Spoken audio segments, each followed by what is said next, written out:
Saludos cordiales con todos los presentes. Somos el grupo número 2 y vamos a tratar el tema sobre la toxicología. A continuación empezará mi compañera Carla Arroyo. La toxicología es el estudio de los efectos adversos de los xenobióticos. Xenobióticos es un término compuesto del griego xeno, que significa extraño, biótico, que significa vida. Es decir, que se refiere a todo compuesto extraño para la vida o para los seres vivos. Otro término que es bastante empleado es el término tóxico, que proviene del griego toxicón, que significa veneno. Como tal, este se define como toda sustancia extraña que en contacto con el organismo vivo y mediante mecanismos ya sean químicos o fisioquímicos producen alteraciones patológicas o anatómicas las cuales son incompatibles con la vida. Asimismo, la toxicología forense es el estudio de los efectos adversos de sustancias químicas en el cuerpo humano con relevancia jurídica, de manera que su objetivo es determinar si sustancias jugaron un rol importante en eventos como muertes, intoxicaciones o en delitos. En este mismo sentido tenemos el marco legal con sus instrumentos internacionales, los cuales nos hablan sobre la Convención de las Naciones Unidas contra la Corrupción y la Convención de Palermo. En esta se habla sobre el combate contra la corrupción y venta de estupefacientes, en el cual la toxicología forense se utiliza para identificar y analizar dichas sustancias en estas investigaciones criminales. Por otra parte, tenemos lo que es el protocolo de Minnesota y el protocolo de Estambul, que principalmente estos buscan enfocarse en derechos humanos y en muertes documentadas extrajudiciales, pero estos también ofrecen directrices para el manejo y la recolección de pruebas que son sensibles en estos escenarios, de manera que la toxicología forense realice el respectivo análisis. Asimismo, la Constitución del Ecuador, en su artículo 32, nos habla sobre el derecho a la vida y la prevención, de manera que existen otros derechos como el derecho a la seguridad y un ambiente sano, los cuales se arraigan con este mismo.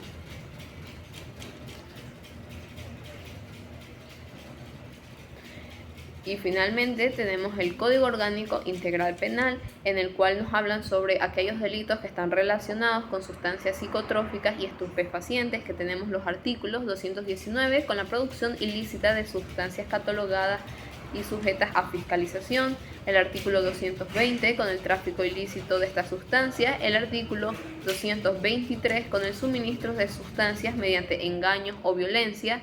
Por otra parte, el artículo 224, que nos habla de la prescripción injustificada de las sustancias controladas, el artículo 225, con acciones de mala fe para incriminar a otros, y el artículo 254, con la gestión no autorizada de sustancias peligrosas.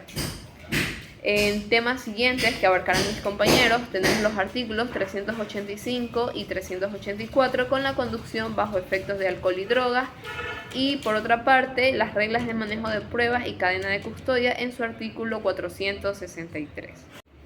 Para culminar con mi intervención, es importante saber diferenciar los tóxicos de los venenos. Aunque estos de aquí suelen utilizarse de manera similar, tienen importantes diferencias. El término tóxico abarca cualquier sustancia dañina para los organismos vivos dependiendo de las cantidades, como puede ser el alcohol o ciertos medicamentos, mientras que el veneno es un tipo específico de sustancia tóxica diseñada o evolucionada para causar daño de manera directa o hasta la muerte, incluso cuando se suministran pequeñas cantidades, así como es el veneno de la serpiente. Para concluir, podríamos decir que todos los venenos son tóxicos, pero no todos los tóxicos son venenos, debido a que este último se utiliza de manera más deliberada. A continuación, mi compañera. Sobre cuáles serían las principales sustancias tóxicas.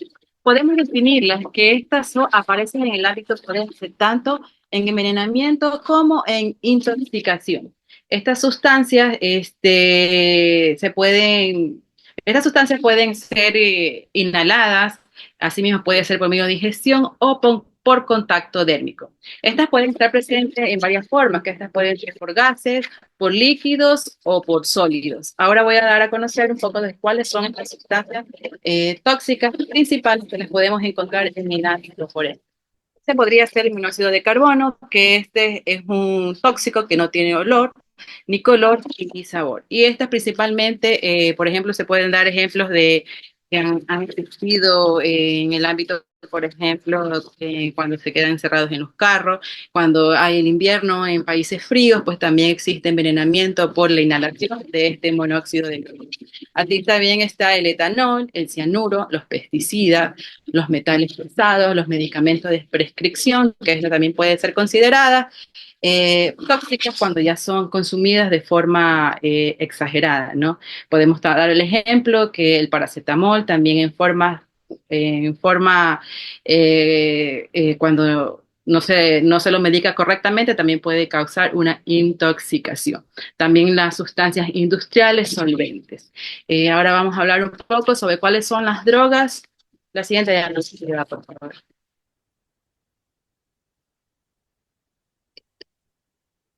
¿Cuáles son las drogas de abuso? Las más conocidas, pues tenemos la cocaína, la heroína, que también es conocida como los opioides, que son la combinación de drogas con medicamentos. La marihuana, también conocida como la cannabis, y las anfetaminas y la metafetamina. Las drogas de abuso son sustancias que estas alteran el estado mental y causan dependencia y tienen un alto comportamiento para ser utilizadas de manera ilícita. La toxicología forense juega un papel crucial a la detección de estas sustancias que pueden ser en fluidos corporales, en los tejidos y otros elementos de intereses durante investigaciones criminales o análisis post-mortem. A continuación, mi compañero, por favor.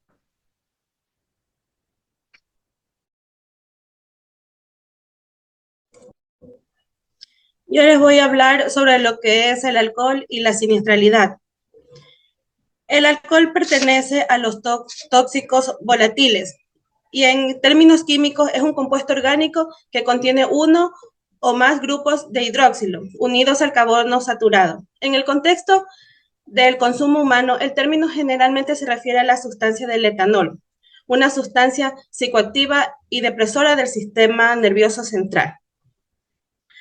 Según la dosis capaz de causar una intoxicación en adultos es de 5.8 gramos sobre cada kilogramo del peso corporal en adultos y de 3 gramos sobre cada kilogramo del peso corporal en niños.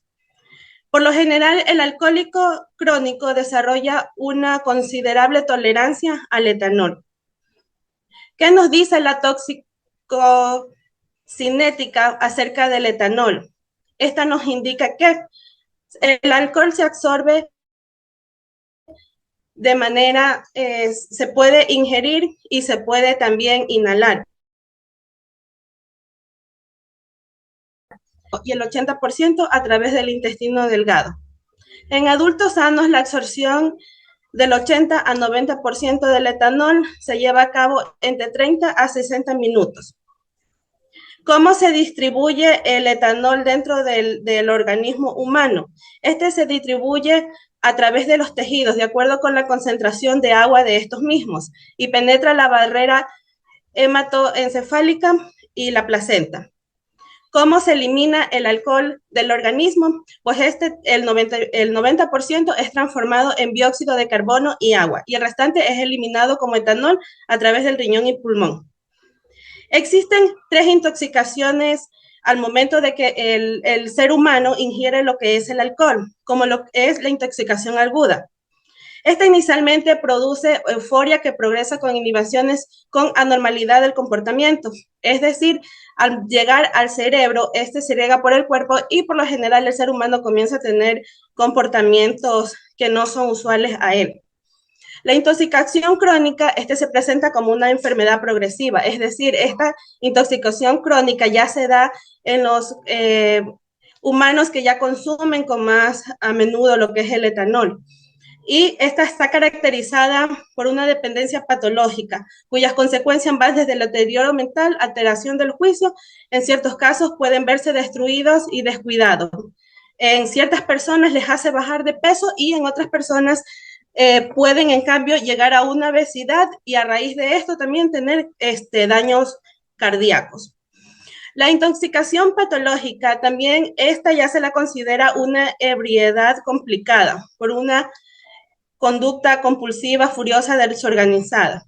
Altera la conciencia, confunde, además puede manifestarse por medio de alucinaciones, pánico y depresión, y que como consecuencia puede llegar también a la muerte. Siguiente diapositiva. En cuanto a la siniestralidad con la relación del consumo del alcohol, por lo general se nos dice que la prueba más frecuente en todo laboratorio forense es la determinación del etanol o alcohol etílico en el organismo humano. Su resultado se informa habitualmente en unidades de peso de alcohol por unidades de sangre. Los accidentes asociados al consumo de alcohol no solo generan consecuencias legales, es decir, multas o penas de cárcel, sino que también tiene un impacto significativo en términos de mortalidad y lesiones graves. Estas situaciones agravan los costos sociales y económicos derivados de la siniestralidad.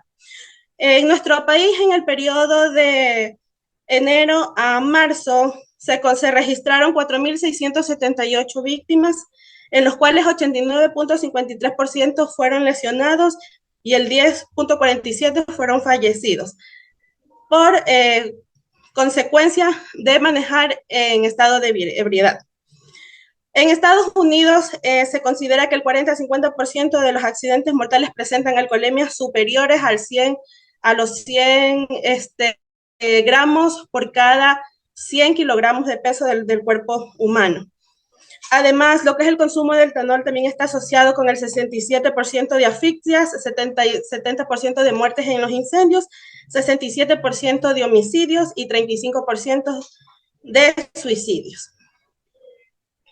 En cuanto a las drogas, podemos considerar a la droga como cualquier sustancia química que modifica la función de los tejidos vivos y que da como resultado un cambio fisiológico o del comportamiento.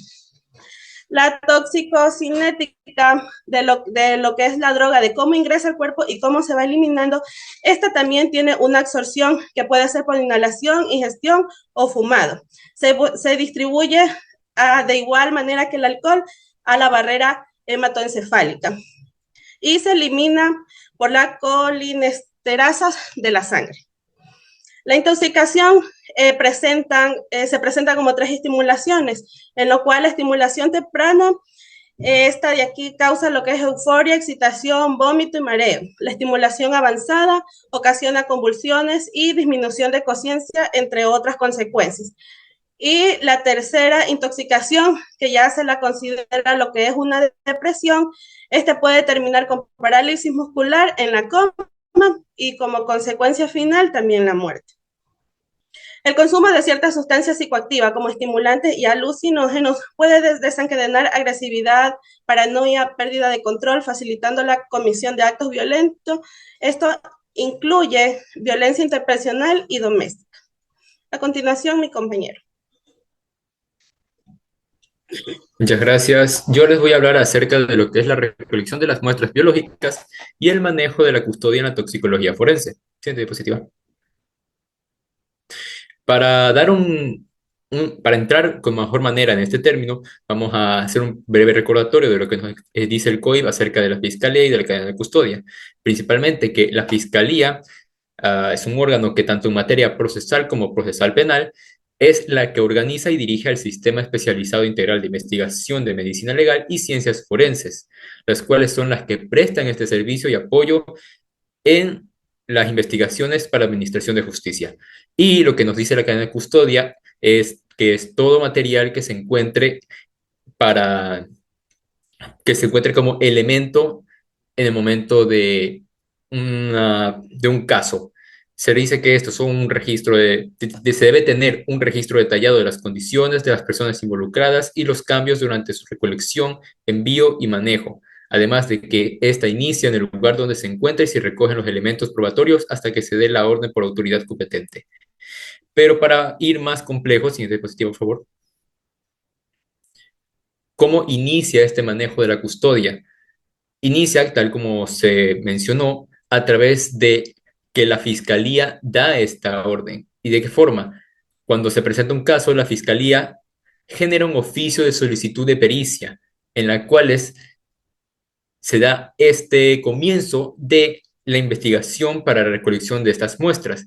Este oficio debe tener una información que debe ser sumamente relevante para la investigación, como puede ser el número del oficio y la fecha en la que la fiscalía solicita la pericia, el número de la etapa procesal, el número del caso policial, el nombre de la persona procesada en caso de que se tenga la persona que se quiera investigar, y una de las cosas más importantes de esto es el objeto de la pericia. Se ha mencionado en otras ocasiones en la clase que este es uno de los puntos clave porque ahí es donde se determina lo que se va a estudiar, analizar y concluir a través del estudio de estas muestras, de estas pruebas. Por lo cual se debe detallar de forma definida el objetivo de la pericia y tener una descripción clara, además de que estas muestras se van a adjuntar al historial clínico o al protocolo de la autopsia en caso de tratarse de una postmortem. Por último, la fiscalía también tiene que, en ese informe, dar el plazo en el cual se deben dar los análisis que se van a estudiar. Siguiente diapositiva, por favor. Bien, una vez se ha realizado el oficio y se ha dado la orden para que se haga la pericia, hay dos tipos de pericia que pueden darse. En este caso, tenemos las muestras provenientes de autopsia y las muestras en individuos vivos. Primero que nada, vamos a hablar aquí en esta tabla, la cual es obtenida de la información de la Fiscalía General del Estado en un manual de química y toxicología forense, en la cual se determina cómo se hace el protocolo para extraer estas muestras. En este caso, provenientes de autopsia, como se puede ver, puede ser por sangre total de punción, lo cual sería a través de una jeringa punzante, ya sea periférica, en la cual es extracción por vena, o directamente del corazón. Por líquido cefalorraquídeo, muestras también puede ser de orina, contenido gástrico, el cual debe extraerse en su totalidad. Asimismo, muestras de bilis, que puede ser extraído la mayor cantidad posible, humor vitrio, el cual es un gel gelatinoso, de textura gelatinosa, que se encuentra en la cavidad posterior del ojo. Esas también deberán ser extraídas mediante inyecciones y se debe recolectar de ambos ojos. Además de que también se debe recolectar muestras en 50 gramos, tanto puede ser de hígado, riñón, cerebro y corazón. Esto claramente dependiendo de cuál es el objeto de la pericia, lo que se va a estudiar. Y obviamente debe mantenerse el protocolo de bioseguridad y deben ser recolectadas de manera segura y repositadas ya sea en frascos o tubos, los cuales serán sellados herméticamente. Siguiente, por favor. La segunda de estas, como mencioné, es la muestra de individuos vivos, los cuales hay un proceso un poco diferente, ya que se debe dar la autorización, el consentimiento de la persona que la cual desea hacerse estos análisis, o bien a través de la orden de un juez que lo determine hacia la persona que se le va a realizar este análisis. Además de esto, también se deben realizar otro tipo de procesos en caso de tratarse de un menor de edad en el cual el tutor, el padre o representante legal va a ser el que dé la autorización. Y tratándose de personas las cuales se encuentran inconscientes, esta autorización puede cederla un familiar con hasta segundo grado de consanguinidad. En estos casos, las muestras serán las muestras de sangre por total punción en endovenosa, muestras de orina y contenido gástrico, el cual deberá ser extraído la mayor cantidad posible. De igual manera, se debe realizar el mismo protocolo de bioseguridad y ser depositadas las muestras, tanto en frascos como en tubos sellados herméticamente.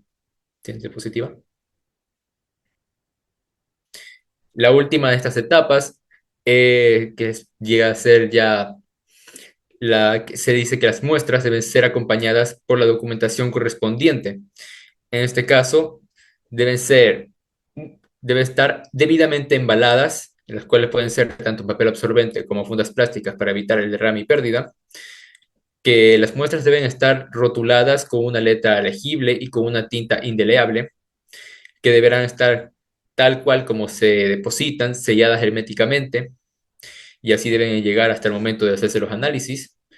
Y una de las cosas importantes es que los datos que se dan en la rotulación deben estar en concordancia con los documentos de la cadena de custodia y los oficios de la solicitud de pericia, como puede ser, ya los antes mencionados, el número de oficio, el número de caso policial, el nombre de las personas que se ha hecho el análisis, en este caso puede ser la persona procesada o o las víctimas que hayan sido el objeto del estudio, y que las muestras deben ser embaladas individualmente y no deben ser apiladas. Y por último, que para una mayor confiabilidad en el análisis, las muestras van a ser remitidas a la brevedad posible de un plazo máximo de 24 horas. Pero en caso de tratarse de intoxicación por escopolamina, se debe remitir esta muestra en un máximo de 6 horas después de su administración. Eso sería todo por mi parte. A continuación, mi compañero Diego Tuárez. Hola, ¿qué tal? ¿Cómo están? Muy buenas tardes. Mi tema a exponer es sobre el peritaje en toxicología forense. Si bien es cierto, en las clases explicamos la diferencia entre el peritaje y la pericia, entre que la pericia era la experiencia, era la habilidad, era el conocimiento que tenía el profesional. A manera de ejemplo, Snyder Rivera tiene pericia en realizar operaciones o cirugías a corazón abierto. Es decir, Snyder Rivera tiene el conocimiento, tiene la habilidad, yo te lo recomiendo. Mientras que el peritaje en sí es la actividad que realiza el profesional. Y cuando yo digo peritaje, o actividad, se me viene a la mente una palabra que es informe. Y habíamos dicho de que el informe era era la actividad que dejaba plasmada el profesional, el perito, ¿no? Entonces yo puedo decir que sí o sí, en el peritaje en toxicología forense, lo que existe es un informe bien detallado. ¿Sobre qué? Sobre la toxicología y qué estudia o qué es lo que identifica la toxicología. Lo que hace es identificar sustancias tóxicas nocivas que ingresan al organismo, ya sea de manera voluntaria o no, y que no solamente pueden llevar a la causa de muerte, sino que pueden también ocasionar alteraciones fisiológicas. Las alteraciones fisiológicas, supongamos que nuestro cuerpo es una máquina perfecta y empezamos a tener síntomas de dolor, síntomas de fiebre. Entonces aquí es donde se presentan estas alteraciones fisiológicas. Eh, en sí, la toxicología forense es una especialidad que aplica la toxicología a casos en la que estos efectos adversos tienen consecuencias médicos legales y donde los resultados son susceptibles de que sean presentados a la corte sí o sí, porque habíamos hablado también de que forense antes en el pasado, en la antigüedad, existía algo llamado foro, donde que se hablaban de temas públicos y legales. Hoy en día están los tribunales. Eh, pero ¿en qué se apoya el peritaje o el perito en toxicología forense? Se apoya en la química, se apoya en la farmacología, se apoya también en la cromatografía y la espectrometría. Y yo para esto he creado un ejemplo para explicar estos dos últimos términos en cromatografía y espectrometría. Bueno, supongamos que Snyder Rivera se va a una fiesta acompañado de Carlita Arroyo. Entonces resulta de que Snyder en esta fiesta hay un testigo que es Carlita Arroyo y dice que se comió un pastel.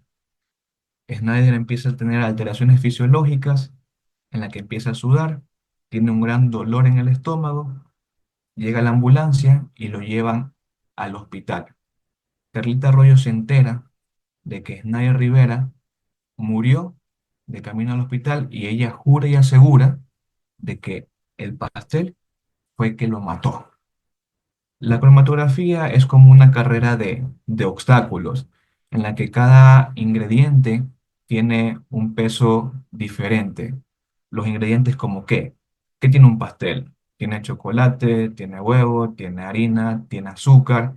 Entonces todos estos ingredientes corren hacia la meta y debido a que tienen un peso diferente, los va separando, los va aislando, los va identificando. Eso es lo que hace la cromatografía. Identifica cada uno de estos ingredientes porque los separa, los aísla. Y puede ser que entre uno de ellos esté el posible veneno. Pero aquí es donde aparece también la espectrometría. La espectrometría, existe un espectrómetro, que es un aparato que le toma una foto muy detallada a cada uno de estos ingredientes. Tan detallada que ya se puede saber cómo luce la harina, el azúcar y el posible veneno de manera microscópica. Bien, compañera, siguiente diapositiva, por favor.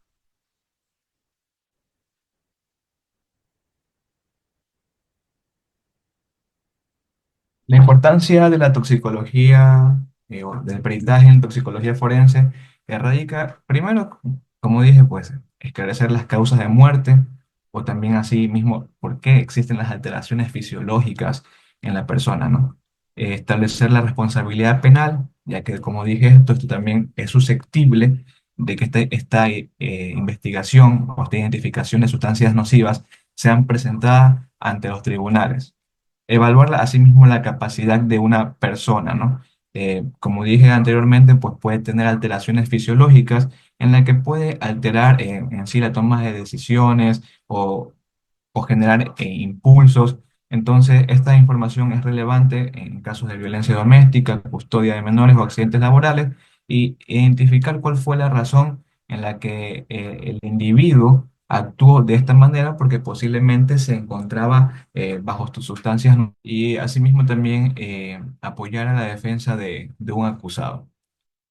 No solamente puede apoyar a la defensa de un acusado, sino que también, por supuesto, que puede perjudicarlo, ¿no? En ocasiones, pues, la evidencia toxicológica puede culpar a un sospechoso al demostrar que los síntomas presentados, pues, las alteraciones fisiológicas se debían a una intoxicación accidental o una ya que fue preexistente. Siguiente diapositiva, por favor.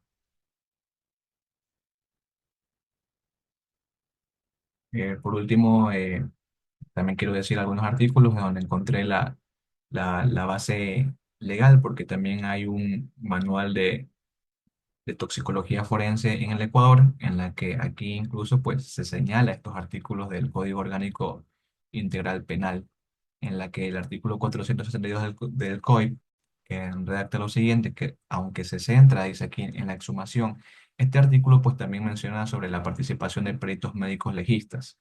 El artículo 448 que redacta sobre la organización y dirección, pues la materia procesal y penal de la Fiscalía organizará y dirigirá el sistema especializado integral de investigación de medicina legal y ciencias forenses. También está el artículo 449 que son las atribuciones, en la que se redacta que son atribuciones del sistema especializado de investigación, medicina legal y ciencias forenses.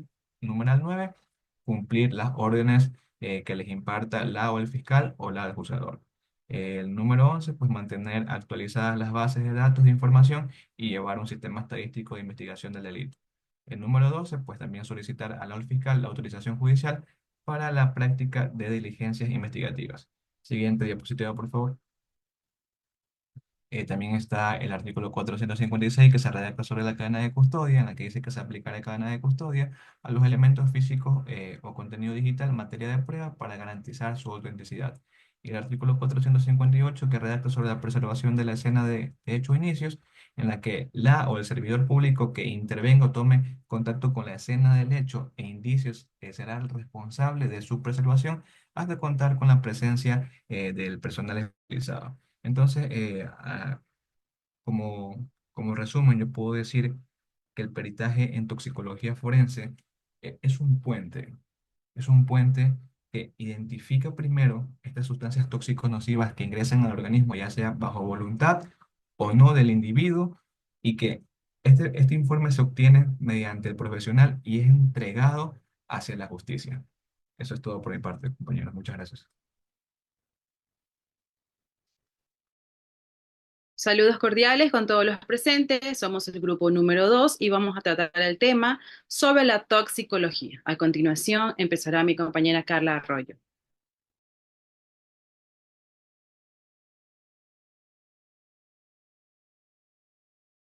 No, esperé otra vez, que no sé si alguien más puede compartir pantalla, pero es que como que el internet me lo pone feo.